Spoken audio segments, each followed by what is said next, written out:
कलयुग वो महाभारत है जहां अपने ही लोगों के द्वारा धोखे मिलते हैं, छल मिलते हैं, कपट होता है। अगर बात अपने दुश्मन की हो तो उससे तो आदमी निपट ले क्योंकि वो तो दिखाई दे रहा है, लेकिन अगर अपने ही धोखा देने लगे, छल करने लगे तो उससे आदमी कैसे निपटे, क्योंकि धोखा तो अपने ही लोग देते हैं। कोई दुश्मन आपको धोखा नहीं दे सकता क्योंकि आप उस पर कभी विश्वास ही नहीं करोगे। धोखा देगा आपका करीबी जिस पर आप विश्वास करते हो। तो परिस्थितियों से किस प्रकार निपटें ताकि भविष्य में आपको किसी के भी द्वारा धोखा ना खाना पड़े। किसी को प्यार में धोखा मिला, किसी के दोस्त ने धन उधार ले लिया, उसने वापस नहीं किया और हमें फिर से धोखा मिला। और इस प्रकार इंसान नाना प्रकार के धोखों में घिरा रहता है, दबा रहता है।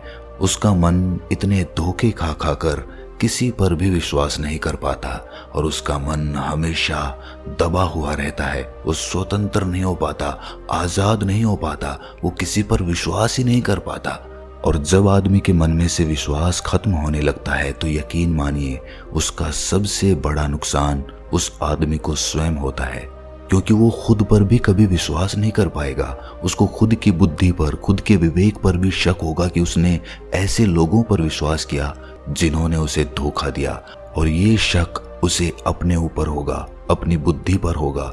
वो अपने आप को दोष देगा कि मैंने क्यों किसी पर विश्वास कर लिया, मैंने क्यों उसको इतना धन उधार दे दिया, या मैंने क्यों किसी से प्यार कर लिया।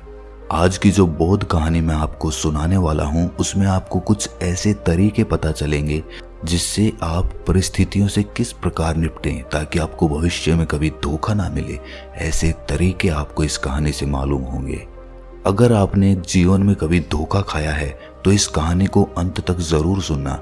इससे पहले कि आप इस कहानी में खो जाएं, इस चैनल को सब्सक्राइब जरूर कर लें। तो चलिए कहानी शुरू करते हैं। एक बार एक युवा लड़का एक बौद्ध भिक्षु के पास पहुंचा और उसने उस बौद्ध भिक्षु से एक ऐसा सवाल किया जिसे सुनकर बाकी सभी शिष्य सोच में पड़ गए। उसने पूछा कि हे बंते, आप हमेशा कहते हैं कि इंसान में हमेशा करुणा होनी चाहिए, करुणा ही मनुष्य का सबसे कीमती आभूषण है। यहाँ तक तो सब ठीक है, लेकिन मैं आपको बताना चाहता हूँ कि इसी करुणावश मुझे बहुत बार जीवन में छल मिला। बहुत लोगों ने मेरे साथ कपट किया, मुझे धोखा दिया। अगर मैं उनके प्रति करुणा ना रखता तो आज मुझे छल नहीं मिला होता, कपट नहीं मिला होता, मुझे इतना दुख नहीं हुआ होता। ये सिर्फ इस करुणा के कारण हुआ। आपके प्रवचन सुनकर मैंने अपने हृदय में करुणा का उदय किया। लोगों के प्रति मेरा हृदय करुणावान हो गया और इसी करुणा के कारण उन लोगों ने मेरा फायदा उठाया और मुझे बार बार धोखा दिया। तो आप लोगों को गलत ज्ञान क्यों देते हैं? ये शिष्य जो आपके प्रवचन सुन रहे हैं ये भी अपनी करुणावश जीवन में बहुत धोखे खाएंगे और ये आपको गालियां देंगे क्योंकि आपने ही इनके मन में डाला है कि करुणा इंसान का सबसे कीमती आभूषण है। इस बारे में आप कुछ कहना चाहेंगे, कुछ सफाई देना चाहेंगे? और इस प्रकार उस युवा लड़के ने उस बौद्ध भिक्षु को तर्क वितर्क करने के लिए ललकारा। बौद्ध भिक्षु ने मुस्कुराते हुए कहा कि हे बंते, करुणा का मतलब वो नहीं है जो तुम समझ रहे हो। करुणा को अक्सर हम अपनी भावनाओं के साथ जोड़ लेते हैं। हम अपनी भावनाओं में बहकर कोई गलत कदम उठा लेते हैं और उसका इल्जाम करुणा पर लगा देते हैं क्योंकि हमारी हिम्मत नहीं है कि हम खुद को उसके लिए दोषी करार दे सकें। हम ये मान सकें कि जो छल, जो कपट हमारे साथ हुआ है वो हमारी नासमझी के कारण हुआ है, ना कि करुणा के कारण। भावनाओं में बहकर जिंदगी भर छल सहते रहते हैं और इल्जाम किसी और पर लगाते रहते हैं। जिस प्रकार से तुम करुणा को समझ रहे हो वो करुणा तो एक आदमी को अपंग बना देगी, वो तो उसे कोई कदम उठाने ही नहीं देगी। युद्ध में लड़ने के लिए तुम अपनी करुणा का सहारा लेकर नहीं बैठे रह सकते। तुम्हें परिस्थिति के हिसाब से काम करना होगा। अगर युद्ध हो रहा है तो तुम्हें हथियार चलाना ही होगा। तुम ये कहकर पीछे नहीं हट सकते कि मेरा हृदय करुणावान है, मैं किसी पर हथियार नहीं उठा सकता। याद रखना, ये एक कायर की निशानी होती है। समझदार और बुद्धिमान व्यक्ति वही है जो परिस्थिति के हिसाब से काम करे। अगर तुम्हें नासमझी में एक बार धोखा मिल गया लेकिन उसके बाद भी तुम धोखे खाते रहते हो बार बार खाते हो और उसी प्रकार खाते हो जिस प्रकार पिछली बार खाया था, तो तुम इल्जाम किस पर लगा रहे हो? ये सिर्फ तुम्हारी नासमझी के कारण होता है, करुणा के कारण नहीं होता। करुणा तो इंसान से इंसान के संबंध जोड़ती है, लेकिन वो संबंध बनने के बाद उस आदमी के साथ आपको अपना जुड़ाव कितना गहरा करना है, ये आप पर निर्भर करता है। हो सकता है तुमने अपने मित्र को धन उधार दिया हो और तुम्हारा धन वापस ही ना आया हो, ये भी एक प्रकार का छल है, धोखा है। लेकिन धन उधार देने से पहले क्या तुमने ये भली भांति देख लिया था कि तुम्हारा मित्र या तुम्हारा दोस्त वो धन वापस करने का सामर्थ्य भी रखता है कि नहीं रखता? क्या वो कोई काम करता है, कहीं से कमाता है, या फिर यूं ही खाली बैठे रहता है? अगर वो खाली बैठा रहता है और फिर भी तुम उसे धन उधार दे देते हो, तो तुम ये भी सोचो कि वो वापस कैसे करेगा। उसके पास तो कोई भी आय नहीं है, कोई भी कमाई का साधन नहीं है।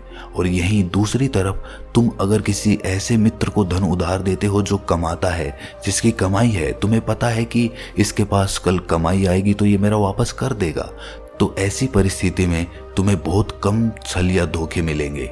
छल या धोखे बहुत प्रकार के होते हैं। मान लीजिए किसी पिता ने अपने बच्चे को बाहर पढ़ाई करने के लिए भेजा और वो वहां पर पढ़ाई नहीं कर रहा बल्कि अय्याशी कर रहा है, तो क्या ये एक प्रकार का धोखा नहीं है, छल नहीं है? क्या वो बच्चा अपने पिता के प्रति धोखा नहीं कर रहा है? और अगर ऐसी परिस्थिति में पिता को पता चल जाए कि मेरा बेटा मुझे धोखा दे रहा है, तो वो किस प्रकार इस परिस्थिति को संभालेगा? सोचने की बात है। अक्सर ऐसी परिस्थिति में माता पिता गुस्से में आकर अपने बेटे को कोई दंड दे देते हैं और इस कारण से उन दोनों में दूरियां बन जाती हैं। अब बेटा अपने पिता को कभी सच नहीं बताएगा, इसीलिए ऐसी परिस्थिति से कैसे निपटना है, यहाँ पर आपकी बुद्धिमानी काम आएगी। आप उसको डांटने की बजाय प्यार से समझा सकते हो, प्यार से उसे रास्ता दिखा सकते हो कि कितनी मेहनत से कमाई की जाती है और तुम कितनी आसानी से खर्च कर देते हो। इस बात का उसे एहसास कराया जा सकता है बिना गुस्से में आए।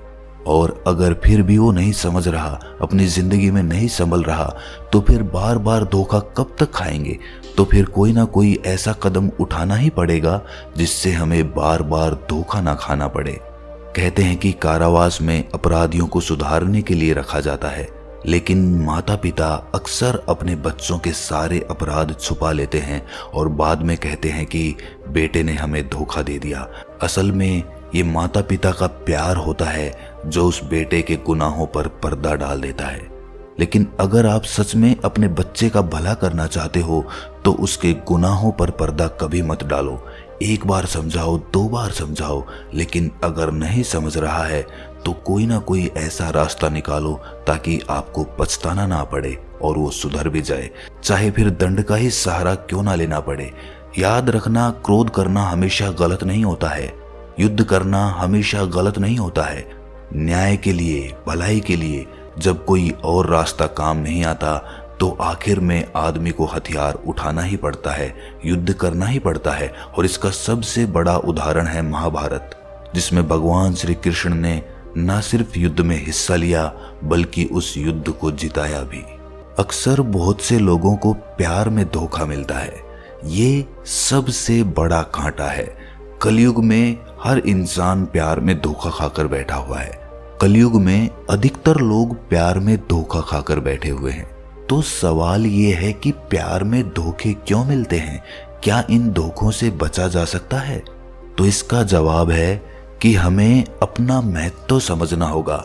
जब जब हम अपने से ज्यादा महत्व किसी दूसरे को देंगे तब तब हमें धोखा मिलता रहेगा।